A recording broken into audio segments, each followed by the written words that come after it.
Welcome to Shovel Talk, a podcast for economic developers. From your friends at the Golden Shovel Agency.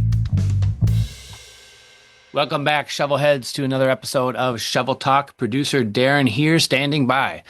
This month, it gets personal. Bethany sits down with Golden Agency co-founder Ron Kresha to talk about impactAIR, unlocking the potential of local airports. This industry is a passion for Ron, has been for many years, and they sit down and have a passionate discussion about how local airports can take better advantage of the resources available to them. Take it away, Bethany and Ron. Hello, everyone, and welcome to another episode of Shovel Talk.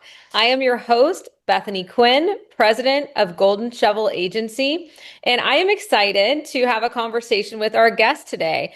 Ron Kresha is one of the founding members of Golden Shovel, but more than that, he is a pilot and the author of impactAIR, Unlocking the Potential of Local Airports. As an elected representative, Ron has unique insights into how to plan for and fund airport expansion to create economic opportunity in communities of all sizes. He is speaking all over the country on this pressing issue, teaching other economic developers how to activate their airport's economic opportunity, including in places like the Arizona Association for Economic Development. I think you're going to be in Arizona again this month, right, Ron? Getting very familiar with Phoenix Sky Harbor Airport. Yeah, exactly. So I'm really excited to have this conversation. I know so many people are looking for new ways to stimulate economic growth, so the timing is perfect. Thank you for joining us today. Oh, thank you. And wow, I love this 7th or 8th career of yours now being a podcast host. Yeah, I don't know. I think I've been our host for like 5 years, so you're late to the game there, Ron. You've been flying too much. I have. So, well, this is great. I'm happy to talk about this. And as you know, because we worked a lot together, pretty passionate about this and how we can get this moving for our communities. Absolutely. So I want to start by setting the stage for why airports? What does this opportunity even look like? So can you tell us a little bit more about the state of community airports in the country? Absolutely. So as a private pilot, as an instructor, and moving my credentials up and my experience, I've set up aviation programs in schools. And what I have really found is that aviation is this untapped, exciting career path to help solve some of our workforce shortages. But then alongside of that is you see this as a growth potential, an anchor institution for communities.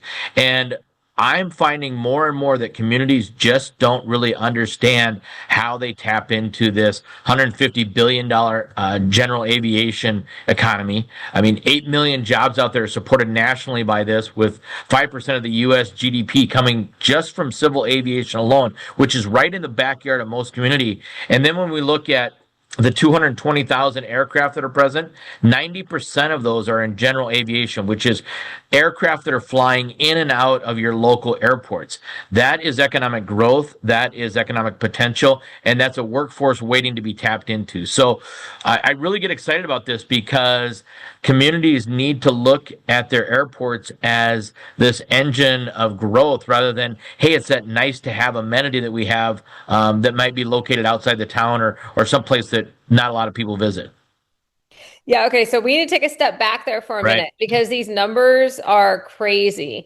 Yeah. So just for our listeners, when you're saying that there's 220,000 general aviation aircraft and you put that 90% number out there, you're saying that 90% is not the big, Boeing 747s being flown by Delta. These are smaller aircraft going into smaller community airports. Is that correct? That's correct. When you look at what's registered, 220,000, and that number is growing. You have companies like Cirrus and Diamond and Cessna. They're pushing these general aviation aircraft out there. And what's happening, part of this revolution is people are getting into aviation, but business executives at the C-level, they're moving out of first class and they're moving into the Pilatuses and the Vision Jets because they have more access to the communities that they're serving. Take, for example, You're familiar with Missouri. You spent some time there. There's a number of airports in Missouri where we work with executives who are setting up headquarters in these small towns and I shouldn't say small, but a community of 10 to 15,000. Well, in order for them to fly commercially from their location, they're going to have to go into a regional airport, through a carrier, and then they're going to have to find ground transportation. Well, their solution is, why don't we just buy a Pilatus, a 9-passenger turbojet that gets me right into a 3,000 foot or 4,000 foot runway right into those communities, and suddenly that becomes a gateway of business and economic development. Yeah, that's really interesting. And Yeah. you're right. When we were living in Missouri, very often, if we were flying somewhere, we would drive for 2 hours, plus if there was traffic to get to an airport. So that makes a lot of sense to me. If you don't have a major airport within 30 minutes of where you want to be, getting these private planes does create that opportunity. And I just think it's really interesting for us to start there because a lot of economic developers listening don't have international airports in their community. And it sounds like what you're saying is, who cares? You don't need it. Right. And what what you just talked about there, we actually have a term for that in the economic development research, and that is the distance penalty. If you and your community don't provide that up to date or that funding for your local community, and you don't support it, and you let it start to slip away, you now create a distance penalty for yourself because you're outside of that aviation traffic hub. You're far away from a place, and so suddenly you become hard to get to. Whereas when you start talking about driving your airport up for economic development, what you're really talking about is making yourself available so that that distance penalty doesn't apply to you. Yeah, that's really interesting. And I also think that's encouraging Yeah. because getting money to support your local airport is a lot easier than saying, hey, let's become the next destination for an international one, right? Like that's a Right. totally different ballgame. Correct. And you're talking about funding. We talk about funding opportunities, and I know many city councils or counties, they're looking at, okay, how do we do this? I have potholes to worry about. I have other infrastructure needs. But the reality is the FAA and through bipartisan legislative proposals has put billions, that's with a B, billions of dollars available for communities to do their airport improvements. So when you start looking at your airport improvement, it's 95 cents on the dollar. So for every dollar that you have to put in, you can find 95 cents out there through federal programs to fund this. But those dollars can't be used for anything else. So a lot of communities that we talk to, they're like, well, we hear a lot about the potholes. I'm like, okay, but you can't use this dollar to fix those potholes. So that you can find with other dollars that may come through your tax levy system. But look at your airport and look at the dollars that are available because you're passing 95 cents up for every dollar of improvement that you want to do. That's a large amount of money for a community that wants to improve their runways, add some hangars in, and improve their landing systems. That's fantastic. Yeah, and I'm glad that you brought that up. So you and I have been doing this long enough to see Right. buckets of federal money come and buckets of federal money go, right? Right. Like you never know what program, what bucket of funding, what grant opportunities are going to be here next year, let alone in 5 years. And the money's here now, where a lot of the other money that people were depending on isn't. So it might just be worth it to shift focus and say, okay, our airport wasn't a top priority, but the money's there now, and we don't want to lose it. Right. And the one stark difference on this, and you're right, economic development money comes and goes. We've seen Innovation Jones, we've seen every sort of incentive you could have out there. The difference is, and this is why I call your airport an anchor institution. It's not going anywhere. Your airport is permanent, much like you might have a university or a hospital. It's something that your community has to anchor to, and as human beings, we like our transportation. We are transient people at our heart. So these dollars are going to have to continue in the future because people move and opportunities move.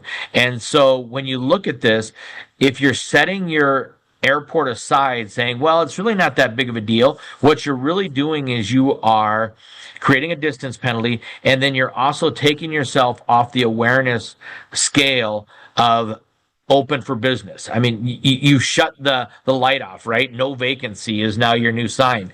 And that's really difficult because our businesses are looking to expand more and more into these potential areas that are untapped, and that's where a lot of these communities can thrive. Yeah, that makes a lot of sense. And I do want to shift to Yeah. talk about untapped a little bit, untapped potential at your airport. Yeah. So, you've highlighted some of the shift in how executives are traveling. I think that's a really important takeaway that anyone listening needs to have. But you have written extensively about the fact that your airport creates opportunities that extend well beyond the Right. traditional forms of transportation. So let's talk about that. What industries do you see as opportunities for your airports? Oh boy, the real question is what industry won't be touched by this. Let's just start with some of the interesting ones. The healthcare and air medical. The opportunity for these flying intensive care units is out there now. So you can take a community that may not have quick access because of time and space and all that. And that can be changed with the air medical industry. And they'll be coming in, and you have these full IC units that can handle traumatic events. Then we go to ag aviation, aviation, or precision agriculture, where a whole line of agriculture will be coming in.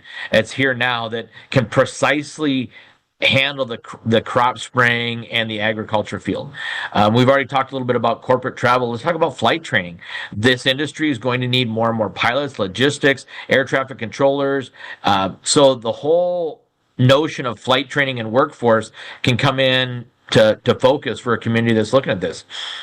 Emergency services. Unfortunately, we have disasters, we have fires, we have flooding, and being able to get supplies and people in and out quickly is so very critical. Cargo.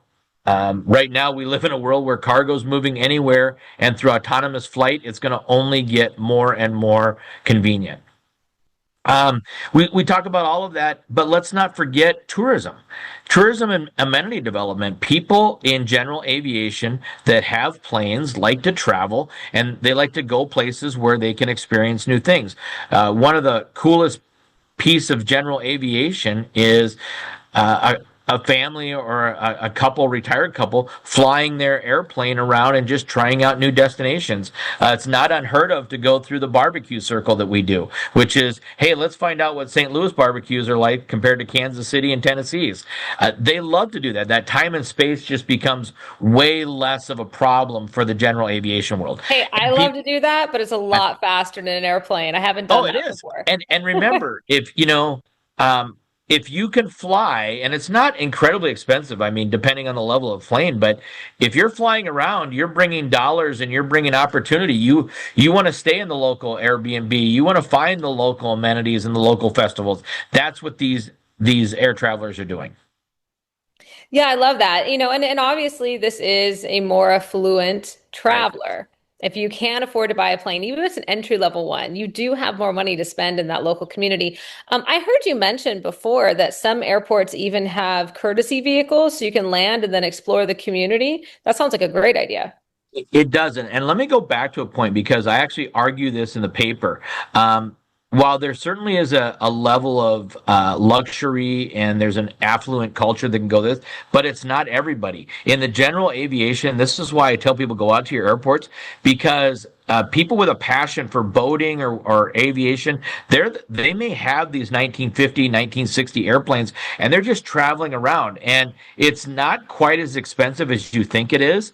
And so I bring that up, that people should know that.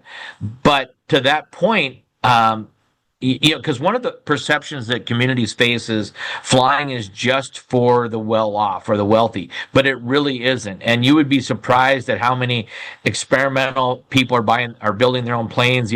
Fathers, sons, mothers involved. I see it all the time. I see women who are getting more into the aviation maintenance, and they're out there building these planes. So I want to remove that perception. While it certainly is a category that exists, it's not everybody. And then And I'm sorry, you brought up a second question in there, and I didn't catch it. Sure. No, I was talking about being able to land at the Oh yeah. airport and then go explore. Right. Oh, you mentioned the courtesy cars. Yeah. So a best kept secret is communities often will have a courtesy car. So if you fly in, so let's say a retired couple flies in to see their grandkids, they're maybe going to fly in an airplane they've owned for 20 years. They've kept the maintenance up on it. They're going to land.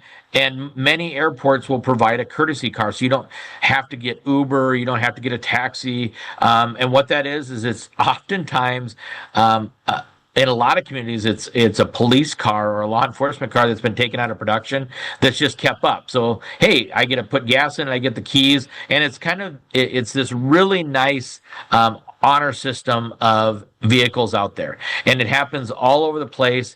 More and more cities are adopting this, and they're actually putting very nice cars out there because they know that once somebody lands, they're going to want to explore and visit, spend their money, go to the restaurants, and so that's what those are available for. Yeah, it's a great idea. And I think Yeah. just being able to appeal to that whole new era of flight. My family's gone to the Air and Space Museum, to the Smithsonian many times. If you go to the one that's in Virginia, the much larger one that's on the mall, you can see exactly what you're talking about. Little airplanes that were made from kits, all the way back in like the 1930s. And it sounds like maybe this passion for aviation is reignited. Yes, and even at the airport you fly out of, Bethany, because I've been to your community. There's a great park right off the airport, and people go walk and they play frisbee. And you've got these big, large, heavy aircrafts flying, and people just love it. They celebrate flight. I mean, it's we're always looking up in the air and dreaming, and so aviation just continues to keep that moving. Yeah, it really does. And I do want to talk about, we've talked about aviation from tourism perspective. We've talked Yeah. about some of the different industries that can rise up in your community as a result of these investments. But I also want to talk a little bit more about the role that aviation can play for critical infrastructure. You mentioned at the very beginning that there is a tension with fixing the potholes, right? Sometimes it's the small potholes, but other times it's, we need infrastructure in other areas, like we need this off-ramp built, right? Right. So it's larger projects as well. And the reality for smaller communities is sometimes, especially when it comes to medical and emergency services, your airport is the difference between you being able to support your community's emergency needs or not. So what do you think? Yes. So great. Glad you brought that up. So let's talk about that. You have your infrastructure needs, keeping the roads and the bridges, all of those up, new development that you might have for business parks and all that. But none of that happens without economic growth. And what I argue is by tapping into your airport as a revenue source, by building that out and starting to attract that economic development, that's when you start to bring in the property tax increases because you can bring in more land available and you can bring the assessments up, and that really becomes the revenue that generates that local infrastructure. If you're not finding a way to increase those assessments, offer more property, and get people to come in, then you're really going to choke yourself off on the other side of the equation, which is the local tax levies and local tax dollars. So I argue that using your airport as a revenue stream, finding a way to expand your fixed base operation, we call that an FBO, finding a way to sell more fuel, that will actually bring more dollars into your community, which helps you on the infrastructure side. Yeah, that's a good point. You're talking about increasing the pie, so to Right. speak. Absolutely, right. Let's work from economic development of abundance versus economic development of scarcity. hmm Yeah, absolutely. Now, I want to talk too about the future, right? This Yeah. is what's happening in general aviation now, but this is a rapidly changing industry. Flying cars, anyone? Back to the Future is here. I don't know. Tell us what you're seeing. Wow. So have you done an autonomous trip yet? Have you been in a car with no driver? I have not. Have you? Okay. Oh yeah, it's fantastic. So Waymo and Phoenix, they're all over. And reluctant the first time I pulled up alongside of a Waymo and I looked over, I'm like, yeah, there's really no driver in there. And this car with all these spinning cameras is next to me is this white car, and they're all over in Phoenix. and people are getting in and out. And what I started to realize was the efficiency. So I hopped in one of these, and you get to control with your app the climate, the music, and all that, and it's fantastic. And it's super efficient. It's scary. Yep. We're giving that control up a little bit, but this driverless car is moving people way more efficient with the limited amount of parking spaces. They're moving people. You're not worrying about all that. And then when you take out the fact that, you know what? The person sitting next to me that was driving this car, who really didn't exist, wasn't texting, wasn't eating, hadn't been drinking, didn't have any chemicals in their system. So you take all of that, and the safety factor really becomes quite important. Now, take that into autonomous flight. So the tools of flight are actually even more advanced than what's happening with autonomous cars. Because in our world of flying, if we take an aircraft and we put all that GPS and the technology and the AI we don't have to, we're in a 3D space. We don't have to worry about, hey, is there a corner up here I have to navigate? Am I going to run into another car? Because we're already in what's called the National Airspace System, where we're already being run by radars. And all of that makes it very, very possible for this world of flying cars. I'm convinced in our lifetime, probably in the next 5 years, you'll simply go to an app. You and I, Bethany, or the listeners, I'm going to go to an app. I'm going to set up a transportation from my town to some other town, and I'll be picked up in an autonomous car. I'll get to the airport. I'll have an autonomous flight that will then take me to a feeder, and away we go. And all of this is just going to happen. So why is this important? Well, how many times have you believed the government was ever ahead of the curve, right? They don't seem to be. But the FAA is on this one. They're already giving guidance, and they're sending out, hey, here's how your community can prepare for what we call vertical takeoff and landing, or autonomous flight. So communities should start investigating that. I highlighted in the paper, investigating what are those anticipated costs so that your community will be available as these autonomous vertical takeoff and landing, as these planes become prevalent in your area, you're going to be already there. What you don't want to have occur is a community where, say, somebody in your community, a C-level executive, comes in and says, hey, we're going to be using this mode of transportation. Is the airport ready for that? Have you complied with the regulations? And if the response is no, we haven't, now you're 2 to 3 years behind the 8 ball. And if I'm a C-level executive going, well, wait a second, 2 to 3 years, if I run the net present value on that, you know what, I can't wait. And so we need to get these communities ready and ahead of this, and now is the time. Yeah, it's really like the mantra of needing to develop sites and develop product, right? Because if you have, say, an international company looking for a US location and you don't have any sites ready for them, they're going to go somewhere else because they don't need to wait for you, right? There's a different community who already had the foresight and already invested in the plan to develop it. And that's the same thing you're essentially saying with airports, is treat it like you would site development so you are ready and don't lose out on that deal. Right. And, to that point, we hate uncertainty, right, in economic development. What's the economy going to do? What's the international climate going to do? Up and down. I don't know if I should invest. But here's what we do know. On the horizon is autonomous flying, is vertical takeoff and landing. You can see the patents out there. They're looking for new energy and fuel sources. So prepare your community now.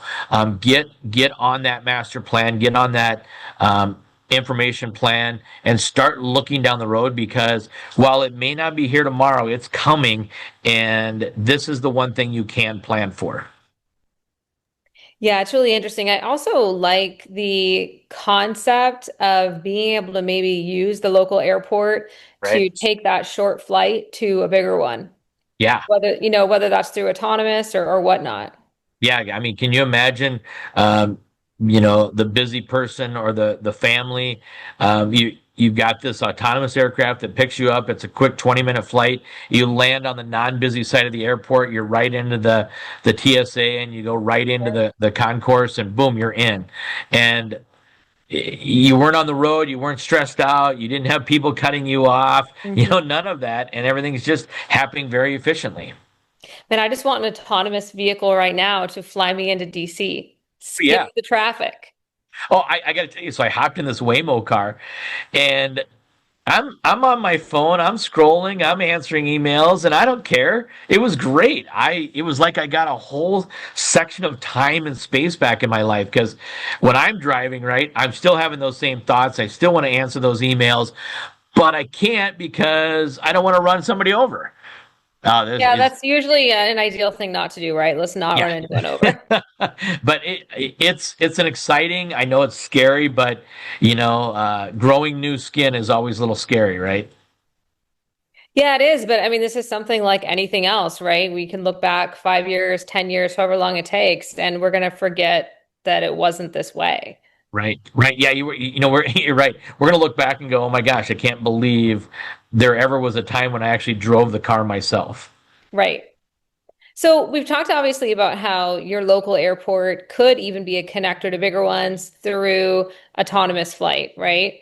Now, what about package delivery? Do you see anyone in anywhere in the world, I guess, where they're using autonomous to go from the bigger airport where FedEx is landing to the smaller community airports? Hey, we're already doing that now with regular piloted flight.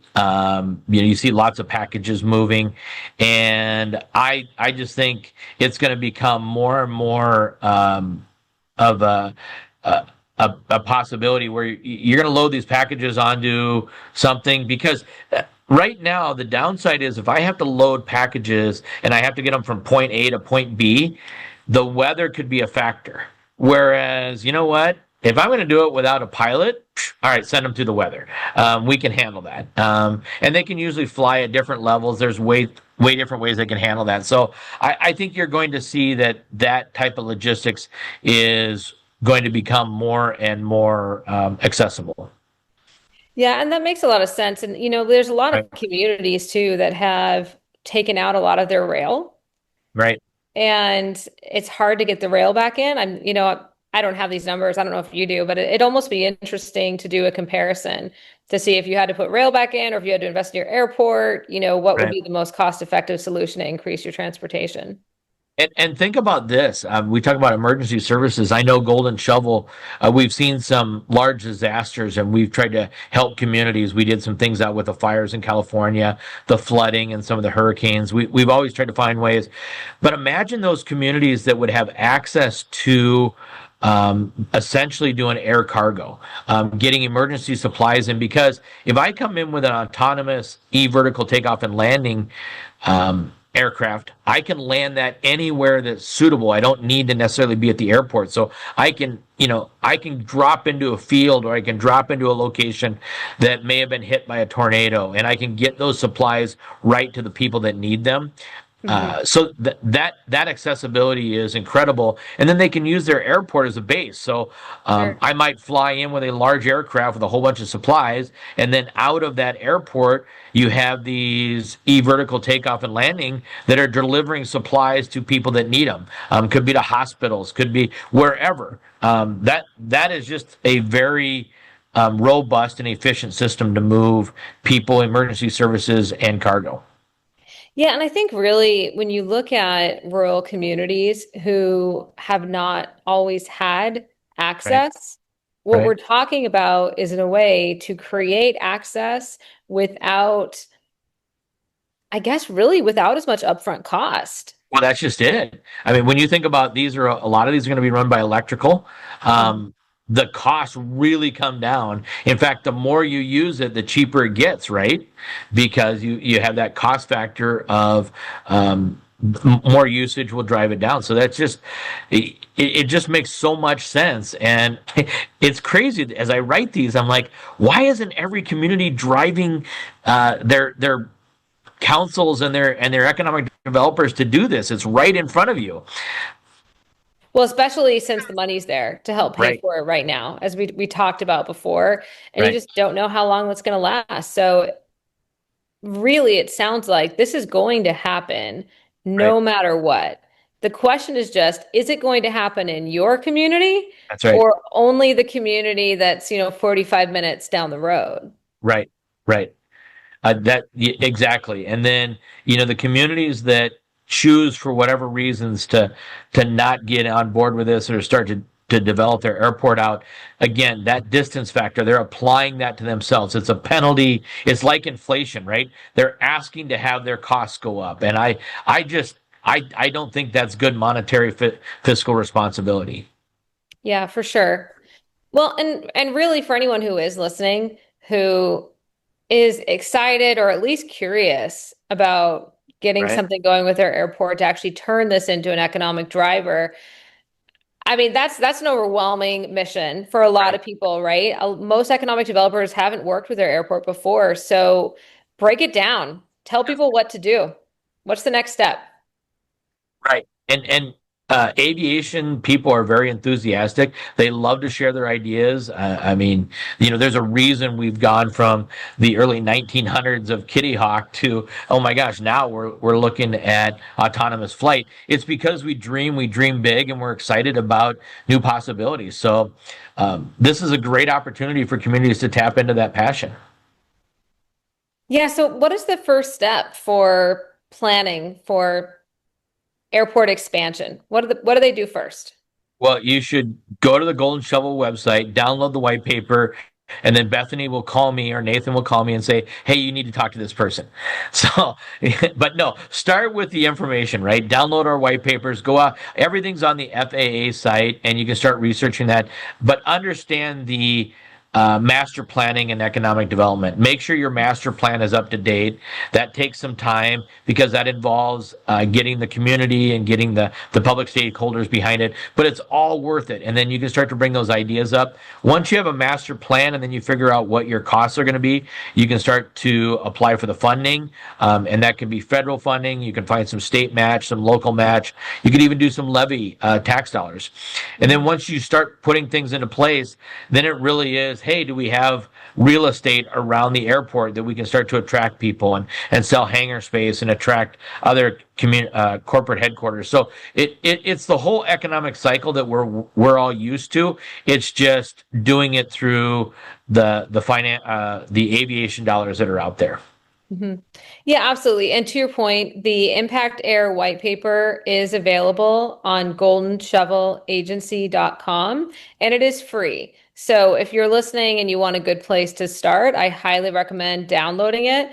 I believe it's over 100 pages, a lot of really good information. So yes, you can do the research on your own, but why? If somebody's already done it for you, and in this case, Ron, you have. Also, at Golden Shovel, we firmly believe that we're here to empower economic developers so they can make the biggest possible impact for their community. So if you're listening and you're not a client, you can still reach out to us. We'd be happy to have a conversation.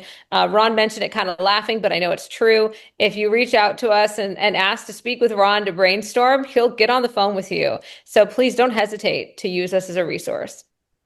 And you mentioned the word empower, right? It's right in our mantra, it's in our mission statement. But the idea is, yeah, well, everybody should be a client. We know that some people may not be, but that doesn't mean we can't share our good information with them. We still want successful economic development. We want communities to be successful because we just believe in we believe in the communities that we represent, and we believe in the potential of growth. Mhm. Yeah, absolutely. And one of the things I do want to ask you before we get into our game Yeah, is communication, right? We really do need to yeah. touch on that before we end the podcast. Airports and economic developers, how do they communicate about the importance of this? How do they engage their community? No different than they do any other economic development initiative. Start with a campaign, an awareness campaign. Start writing some content, find some local stories, and start really promoting the successes that you have. Someone's telling your aviation story. Hopefully, it's you. And if you go out to the airport, you're going to see all kinds of aviation people, and they love to tell the stories and how they got into it. So bring those forward and really light a fire in the community that can burn on this passion. Yeah, and at Golden Shovel, we help with stakeholder engagement. We love doing it. Yeah. So please, again, reach out to us if you need assistance with that. All right. So Ron, So I'm we have a watching you game. type all these things. I'm like, oh my gosh, what are you going to grill me on? Yes. So we have our game, our shovel talk game, where I'm going to time you for Yep. 1 minute, and I'm going to ask you a bunch of totally random questions that you have not been prepared for on purpose because you have to think on the fly. That's why it's fun. Very good. All right. So let me pull up my stopwatch here, and we'll see how many you can do. Okay. Ready? Go. Pineapple on pizza, yes or no? Yes, with Canadian bacon. Book you're reading right now. The Brother Karamazov by Dostoevsky. Favorite song? Oh boy, I'm into bluegrass now, and one of them is an instrumental called Big Country. Favorite movie? Oh, my favorite movie, the Tolkien, the Lord of the Rings series. Favorite vacation spot? Oh boy, South Carolina. Really like South Carolina. Your airplane? Oh, I don't just have one, but my favorite one is a 1956 Cessna 172. Favorite airport for good food? Boy, yeah, Minneapolis has some really good ones. Favorite airport for a festival? You go to Oshkosh in Wisconsin for the EAA experimental one. And favorite family member? You know my family, and so you know what? I'm going to say I love them all, but the dog is my favorite because I'm not going to get in trouble. Okay, good. And what do you want to be remembered for?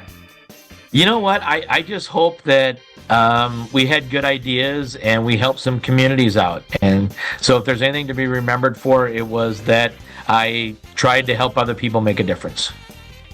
Awesome. Well, thank you so much. You got through all of them except for the last question in a minute, and I never expect anyone to answer the last question in that time frame. So good job. And I was really hoping that I could trick you on the favorite family member because you have so many kids, but you didn't fall for it. So good for you. No, they would rebel, and you know them all, and so I'm not going to do that. I tried to sneak one in. Well, thank you for chatting today. I really appreciate you sharing your insight on how all of us should be looking at our airport differently in the future of aviation. So again, for anyone listening, I really encourage you to download our impactAIR white paper and to reach out and brainstorm with Ron if you have something in particular you want to flesh out. Yeah, and Bethany, thank you. You've been great driving this, and I want to make sure I throw a shout out to a lot of people that helped. Nathan, who's behind the scenes here, Meredith, who did a great job. I mean, I threw 150 pages at them, and somehow they actually made it look readable. So, just very big thanks to the whole team and the design team for all the work. It really is a shining, fun example of our best work. Yeah, absolutely. It definitely takes a team effort. Right. So thanks, Ron. Have a great rest of your day. Thank you very much.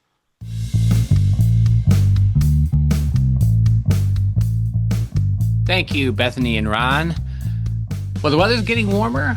Pitchers and catchers have reported, and March Madness is around the corner, which means we are getting close to the end of Q1 already. But we have more aviation content coming. We're going to have white papers being published and produced and loaded up to the Golden Shovel Resource Learning Center. You should also be prompted, many of you who subscribe to the Golden Shovel newsletter, you will be prompted with email blasts letting you know when those are available. Speaking of that Resource Learning Center, that is located, like I said, on the Golden Shovel website. We have all of our webinars on there, including past webinars recorded that you can listen to. We have all of our current and previous ebooks available to download, as well as all these episodes of Shovel Talk. So we'll be back soon with another episode. In the meantime, look forward to spring, and we'll talk soon. Thanks for listening to another episode of Shovel Talk.